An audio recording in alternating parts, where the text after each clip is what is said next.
Bienvenue à l'Église évangélique de Chicoutimi. Mon nom est Jean-Marc Petit.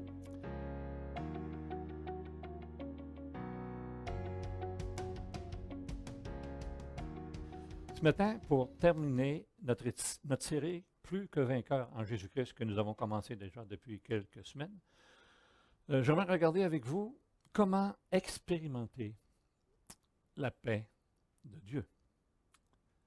Vous savez que Jésus-Christ, dans Ésaïe chapitre 9, verset 5, est appelé le prince de paix. Il est appelé ainsi, en fait, pour deux raisons. D'abord, la première, on sait qu'un jour, il va établir la paix dans le monde, qui en a tellement besoin. Il va faire cesser toutes ces guerres, tous ces combats, jusqu'à l'extrémité de la terre. Et la deuxième raison, pourquoi il est appelé prince de paix, est qu'il désire, il veut établir dans le cœur de chacun de ses enfants, maintenant et tous les jours de leur vie, une paix profonde. Et vous savez, nous vivons présentement une pandémie mondiale qui tue des milliers de personnes chaque jour. L'économie mondiale est en déroute. L'avenir reste très incertain pour beaucoup de gens. Plusieurs vont perdre beaucoup. Rien ne sera plus pareil, c'est certain. En fait, nous avons aussi, je pense, la parfaite recette pour s'inquiéter. Et pour certains même, de désespérer. Et pourtant, frères et sœurs, malgré toutes ces inquiétudes, ces incertitudes, l'apôtre Paul nous affirme qu'il est tout à fait possible pour des enfants de Dieu, même au travers des plus grands bouleversements, de connaître la paix de Dieu. De vivre en paix sans crainte du lendemain. D'ailleurs, c'est ce qu'il nous affirme dans l'Épître aux Philippiens. J'aimerais qu'on puisse ensemble lire le chapitre 4, versets 4 à 9 de l'Épître aux Philippiens. Chapitre 4, versets 4 à 9. Réjouissez-vous toujours dans le Seigneur. Je le répète, réjouissez-vous. Que votre douceur soit connue de tous les hommes. Le Seigneur est proche. Ne vous inquiétez de rien. Mais, en toute chose, faites connaître vos besoins à Dieu par des prières et des supplications, avec des actions de grâce. Et la paix de Dieu qui surpasse toute intelligence gardera vos cœurs et vos pensées en Jésus-Christ. Au reste, frères, que tout ce qui est vrai, que tout ce qui est honorable, que tout ce qui est juste, que tout ce qui est pur, tout ce qui est aimable, tout ce qui mérite l'approbation, ce qui est vertueux et digne de louange, soit l'objet de vos pensées. Ce que vous avez appris, ce que vous avez reçu, ce que vous avez entendu de moi, est-ce que vous avez vu en moi, pratiquez-le, et le Dieu de paix sera avec vous. Quel beau verset.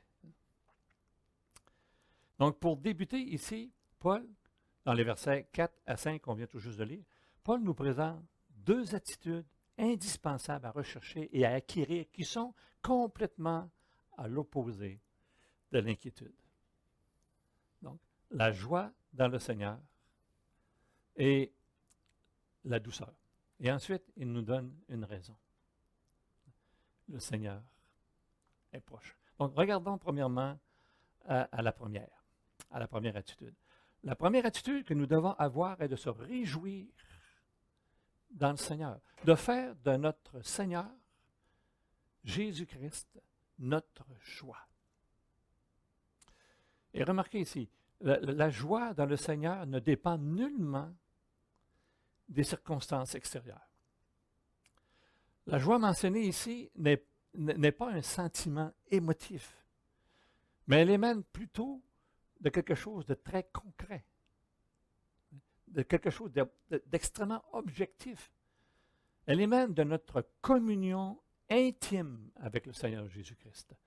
Elle émane de notre relation personnelle, de notre salut, du fait que nous sommes les enfants de Dieu et qu'il est maître de tout. Et remarquez, se réjouir de notre texte est un impératif. Réjouissez-vous, c'est un ordre. Hein? Donc, on doit chercher constamment à développer cette attitude-là. Rechercher, nous réjouir dans le Seigneur Jésus-Christ. La deuxième attitude à rechercher est la douceur. La douceur, elle, qu'on pourrait aussi traduire par la bienveillance, communique ici l'idée de ne pas revendiquer nos droits au point d'en devenir amer ou même de vouloir se venger. Okay? Elle communique le fait de ne pas rechercher nos propres intérêts, mais plutôt rechercher celui des autres. C'est ici le contraire de l'orgueil. Le contraire de l'orgueil. C'est d'être plutôt indulgent et miséricordieux. Ensuite, Paul nous donne la raison pour ne pas s'inquiéter. Le Seigneur est proche. Cette expression, le Seigneur est proche, ne signifie pas nécessairement que le Seigneur est sur le point de paraître, qu'il est à la porte, ce qui est extrêmement encourageant, c'est vrai, c'est ce qu'on retrouve dans le chapitre 3, versets 20 et 21, dans le contexte immédiat. Mais je pense plutôt au contexte général de l'Épître. Et ce contexte général me porte plutôt à penser que cette expression se rapporte plutôt au fait qu'on ne doit pas s'inquiéter puisque le Seigneur est tout près de nous. Il n'est pas loin. Il est à la portée de la main. Il marche avec nous. Voici, je suis avec vous tous les jours jusqu'à la fin du monde. Hein? Et il nous porte dans ses bras. Il connaît nos circonstances. Il connaît nos peurs. Il connaît nos frayeurs, nos moments difficiles. Il connaît tout ça. Il les voit, il les sait, il est au courant de tout. Et il prend soin de nous. Quelle espérance, quelle joie. Hein? Quelle raison de se réjouir. Malgré les circonstances, hein, il ne nous abandonnera pas. Jamais. Il prend soin de nous. Même si bien souvent, hein, on n'en est même pas conscient nous-mêmes. Notre sort est entre ses mains et non pas dans les circonstances.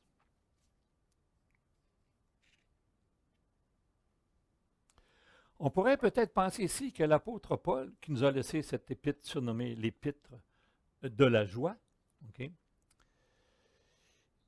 n'a pas connu des circonstances comme celles que nous vivons aujourd'hui. Que sa vie était peut-être beaucoup plus simple, beaucoup plus facile. Mais détrompons-nous, détrompons-nous. Si on fait une petite revue du contexte de l'épître ici, on peut voir que l'apôtre a vécu des choses extrêmement, mais extrêmement pas faciles. Et si vous voulez, on va faire un petit survol du contexte. On se souvient, dans les Actes des Apôtres, que Paul est arrivé à Rome après sa demande de paraître devant César et qu'il a été placé dans une maison particulière sous la garde d'un seul soldat. Okay? Et il avait la liberté de recevoir ses amis tous les jours, sans aucun problème. Okay? Donc, ce n'était pas quelque chose de très banal. Okay? Et si on tourne un petit peu plus loin dans l'épître à Philémon, qui a été écrite un petit peu avant celle de Philippiens, on voit Paul sûr de lui, certain de sa libération prochaine. Hein, prépare-moi un logement, hein, je vais bientôt être relâché. Donc, pour lui, tout va bien dans le meilleur des mondes. Et pourtant, jusque quelques mois plus tard, dans l'Épître aux Philippiens, l'équipe qui nous occupe ce matin, on le retrouve devant une terrible éventualité. Sa mort. Sa mort.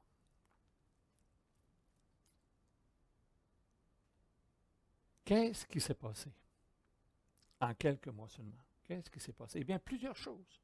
Plusieurs choses se sont passées. Plusieurs événements tout à fait en dehors de son contrôle. Tout à fait inattendus. D'abord, il y a eu la mort du préfet Burrus. Et pour nous, ça semble peut-être pas important, mais la mort du préfet Burrus a eu pour effet que Paul a été transféré de cette maison particulière où il pouvait recevoir tous ses amis. Il a été transféré de cette maison dans une geôle romaine à Rome, okay, sous la garde de la garde prétorienne. Donc, rien de moins. Tout un changement, hein, d'une maison libre de ses actions à une geôle enchaînée sous la garde de la garde prétorienne. Ensuite, il s'est passé un événement des plus importants et dramatiques pour Paul. Le divorce de l'empereur romain, et son remariage avec Poppée. Et cet événement n'était pas sans importance pour Paul. Je m'explique. Cette Poppée était d'abord une prosélyte juive, c'est-à-dire qu'elle avait épousé la religion juive. Okay? Donc, et on sait par l'historien Flavius Joseph que cette Poppée-là exerçait déjà beaucoup d'influence en faveur des Juifs en Judée. Et Paul était bien conscient de cette réalité-là.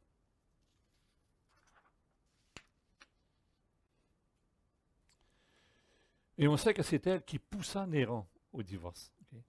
Elle demandait même, okay, et fit venir pour son inspection personnelle la tête d'Octavie, donc la première femme de Néron, de Pasatheria jusqu'à Rome pour son inspection personnelle. Okay? Il y a un autre fait aussi qui découle de ce mariage-là, c'est que Paul savait, c'était la coutume, que la femme de l'empereur siégerait à ses côtés. Donc, Paul savait que Poppée, cette prosélyte juive, l'ami des Juifs, l'ami des judaïsants, okay, qu'il allait paraître devant elle. Et que ses pires ennemis, hein, les émissaires du Sanhédrin et les Juifs qui allaient l'accuser, seront là. Donc, on peut facilement comprendre la situation difficile de Paul ici. Certainement qu'aucun scrupule humanitaire pourrait la freiner face à la demande de punition portée par les judaïsants ici.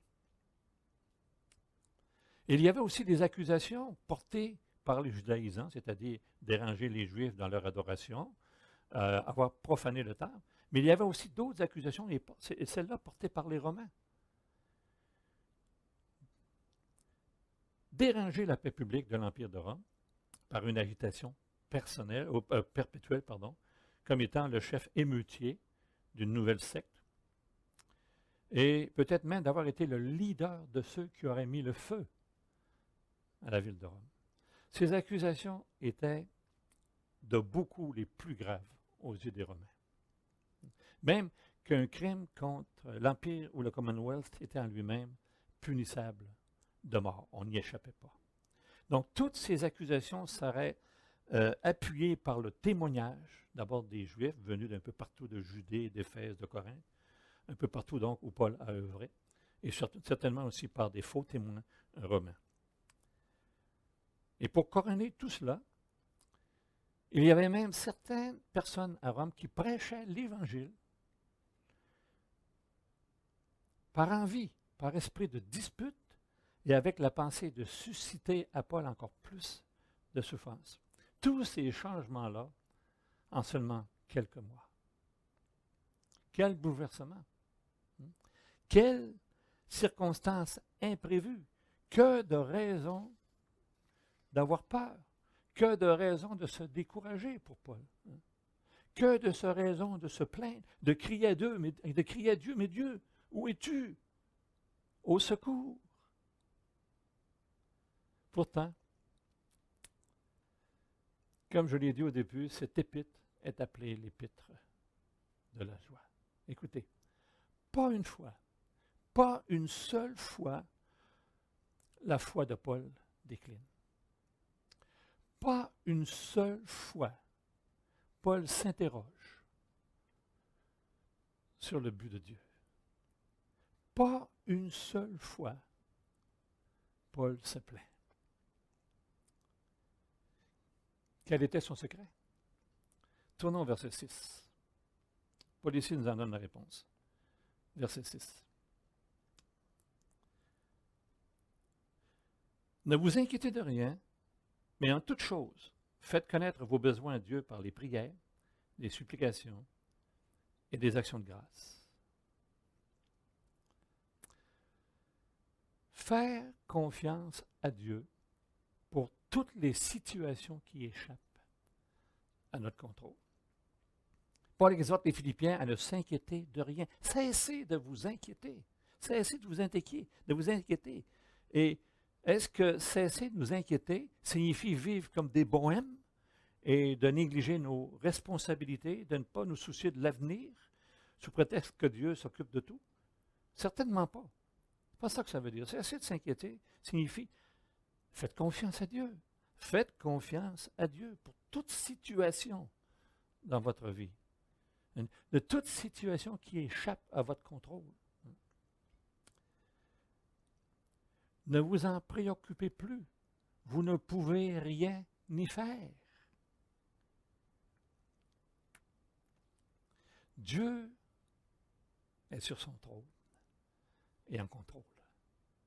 Dieu est sur son trône et en contrôle. Dieu est dans son saint temple. L'Éternel a son trône dans les cieux et ses yeux regardent. Lisons ensemble, j'aimerais qu'on lise ensemble Psaume 46, 2 à 4. Psaume 46, versets 2 à 4. En passant, c'est le psaume favori de Luther. Dieu, notre refuge et notre force. Verset 2. Dieu est pour nous un refuge et un appui, un secours qui ne manque jamais dans la détresse. C'est pourquoi nous sommes sans crainte quand la terre est bouleversée et que les montagnes chancellent au cœur des mers. Quand les flots de la mer mugissent, écument, se soulèvent jusqu'à faire trembler les montagnes. Nous sommes sans crainte. Deuxième ingrédient maintenant, dans le verset 6, raconter à Dieu nos inquiétudes. Paul suggère ici aux Philippiens de raconter à Dieu tout simplement tous leurs besoins, au lieu de s'inquiéter. Prenons Dieu comme un ami, un confident à qui on partagerait tous nos petits secrets. Vous savez, c'est parce qu'il a raconté ses inquiétudes et présenté ses demandes à Dieu dans la prière que le roi David a pu s'exclamer dans le psaume 116. L'Éternel, j'aime l'Éternel car il entend ma voix, mes supplications, car il a penché son oreille vers moi. Je l'invoquerai tous les jours de ma vie.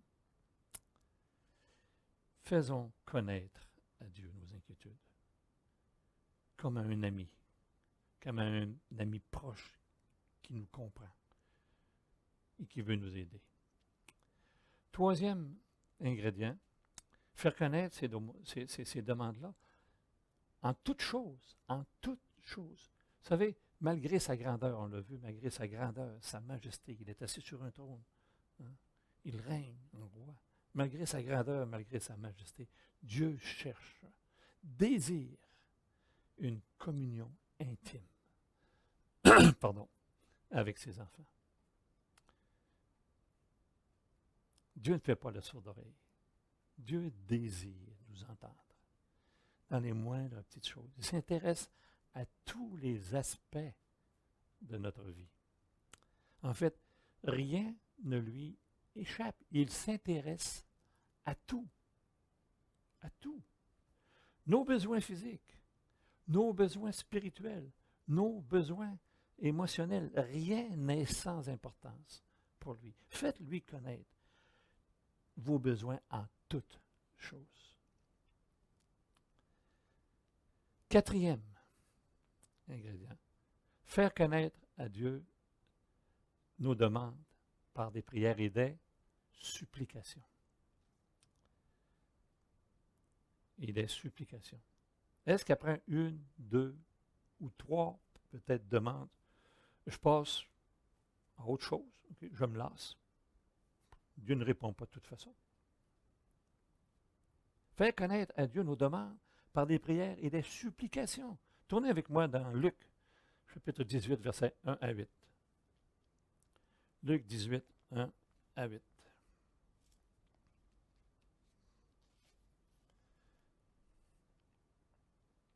Vous connaissez toute l'histoire, hein, la veuve et le juge. Jésus leur adressa une parabole pour montrer qu'il faut toujours prier et ne point se relâcher.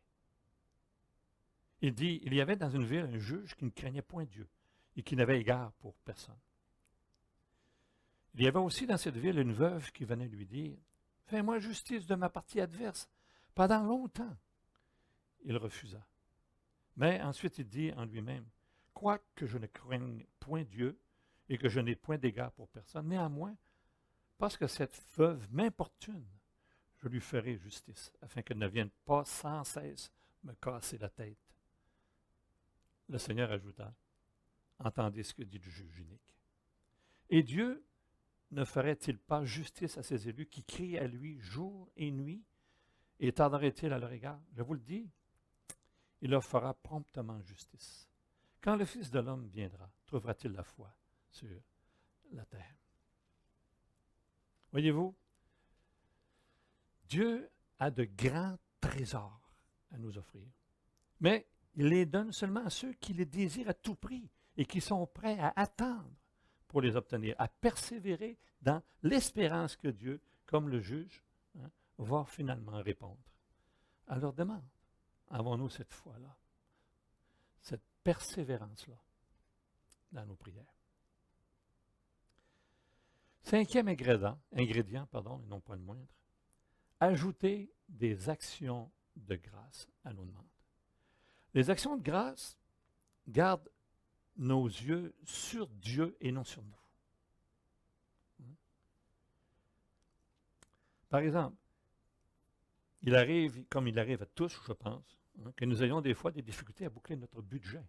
Okay? Et les inquiétudes nous submergent. Comment est-ce qu'on va faire? Comment est-ce qu'on va réussir à payer ces choses-là? Hein?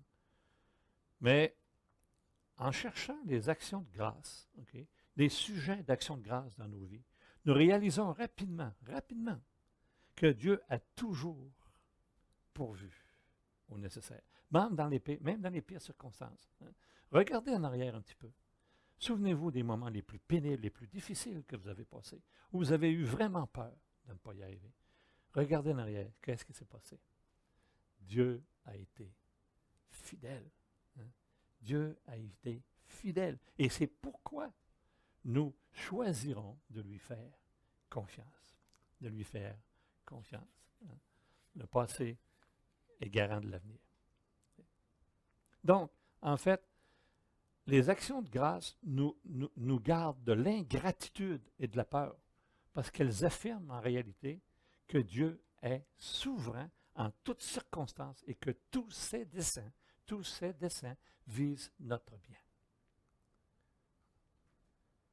Souvenons-nous donc, je le répète, de toutes nos bénédictions passées et présentes, hein, des raisons que nous avons de lui faire confiance. Et Dieu pourvoira à tous vos besoins. Lisons le verset 7. Et la paix de Dieu qui surpasse toute intelligence gardera vos cœurs et vos pensées en Jésus-Christ. Alors, frères et sœurs, après tout cela, okay, nous allons expérimenter la paix de Dieu et nos pensées seront fixées sur Jésus. Et c'est une promesse. C'est une promesse de la part de Dieu. Hein? Et Paul savait de quoi il parlait quand il a écrit ces choses-là. Hein? Il l'avait expérimenté lui-même. Et dans des circonstances extrêmement difficiles, on l'a vu. Et remarquez ici dans ces versets, Dieu ne promet pas okay, qu'il va répondre d'une façon satisfaisante à toutes nos demandes. Ce n'est pas le cas. Non. Nous devons nous fier à sa sagesse. Okay?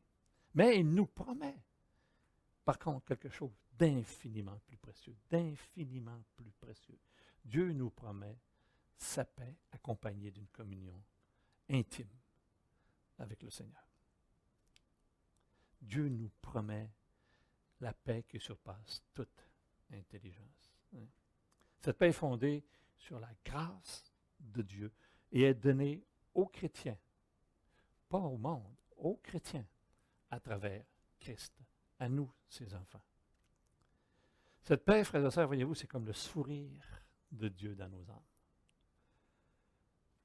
C'est la ferme conviction que Romains 8, 31 dit vrai. Si Dieu est pour nous, qui sera contre nous?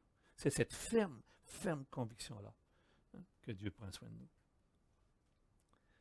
Comme j'ai dit, cette paix, frères et sœurs, est celle qui surpasse toute intelligence. C'est-à-dire qu'elle nous élève au-dessus même de l'épreuve.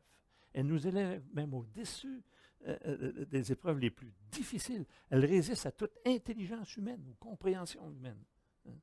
Elle étonne notre entourage et même parfois nous-mêmes. Quelle grâce, quelle grâce. Lisons le verset 8. Au reste, frères, que tout ce qui est vrai, que tout ce qui est honorable, que tout ce qui est juste, que tout ce qui est pur, tout ce qui est aimable, tout ce qui mérite l'approbation et qui est vertueux et digne de louange, soit l'objet de nos pensées. Au reste, frères. Paul ici termine donc son exhortation en nous rappelant que notre spiritualité, notre stabilité spirituelle est le fruit de nos pensées. On l'a lu ici, rien n'est omis. Tout ce qui mérite notre attention, tout ce qui est autant du côté spirituel que moral, est souligné ici, devrait être l'objet de nos pensées. Vous savez ici, cette idée de la pensée positive, ce n'est pas quelque chose de mal, c'est vrai. Concentrons-nous non pas sur les choses qui nous découragent, qui sont mauvaises, mais concentrons-nous sur les bonnes choses de la vie, sur les choses qui nous amènent à louer, à vouloir grandir dans le Seigneur, à vouloir être un témoignage positif de notre milieu. Concentrons-nous sur ces choses. Paul nous dit ailleurs d'une autre façon dans Thessaloniciens, il nous dit « Examinez toutes choses, frères. Retenez ce qui est bon. Abstenez-vous de toute espèce de mal. » Verset 9 maintenant. Ce que vous avez appris, reçu et entendu de moi, ce que vous avez vu en moi, pratiquez-le, et le Dieu de paix sera avec vous. Frères et sœurs, ici, ce que Paul souligne ici, c'est que les croyants, les vrais croyants, entendent ce que Paul dit, méditent ces paroles, jusqu'à ce qu'ils comprennent. Et ensuite, ils font quoi? Ils passent à l'action. Ils passent à l'action. L'obéissance à la parole de Dieu. Marchons dans l'obéissance à la parole de Dieu et passons à l'action. La foi sans les œuvres est morte. Et il nous rajoute une autre promesse ici. Et le Dieu de paix sera avec vous. Nous aurons la paix de Dieu, et non seulement la paix de Dieu, mais le Dieu de paix sera aussi avec nous. Frères et sœurs, puissions-nous dans ces moments, dans cette période difficile pour tous, nous en remettre sérieusement, de tout cœur, à notre grand Dieu Sauveur, dans cette attitude d'obéissance et de foi.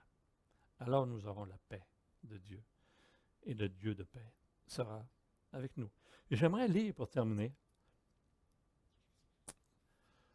ce qu'a écrit un certain William Law concernant un cœur troublé. Un esprit abattu et plaignard, ce qui est parfois l'apanage de ceux qui se déclarent religieux, est certainement le plus contraire à la religion. Tout d'abord parce qu'un tel esprit déshonore Dieu, qu'il prétend adorer. Un homme déshonore Dieu s'il ne croit pas que tout est sous le contrôle et la directive de Dieu, qui n'est qu'amour en fait et bonté pour ses enfants. Celui qui croit que tout ce qui lui arrive est pour son bien ne peut certainement pas se plaindre de quelque chose qu'il n'aurait pas. Alors, si vous vivez dans les murmures et les complaintes, ce n'est pas parce que vous êtes une créature infirme et faible, mais plutôt c'est qu'il vous manque le premier principe de la religion. Une croyance éclairée et réelle en votre Dieu. Tout comme la reconnaissance est l'expression de notre foi, la complainte, elle, est une accusation directe contre l'amour de Dieu pour toi. Alors, faisons tous nos efforts pour voir toute chose comme le signe évident de son amour, de vouloir tout ce que Dieu veut et préparer nos cœurs pour le louer pour tout. Arrêtons-nous un instant et considérons, chacun pour soi, considérons tous les bienfaits, tout l'amour, toute la fidélité, toute la miséricorde que Dieu exerce envers nous chaque jour, tous les jours, malgré notre infidélité. Souvenons-nous d'où on a été tiré. Et je vous garantis qu'après un tel exercice, vos cœurs vont éclater de joie. Donc, frères et sœurs, souvenons-nous, réjouissons-nous toujours dans le Seigneur. Je le répète, réjouissez-vous, et pour vous cela est salutaire. Que la joie de l'Éternel soit votre force. Alors, merci beaucoup d'avoir été avec moi ce matin. Je vous souhaite une bonne journée. Que le Seigneur vous bénisse.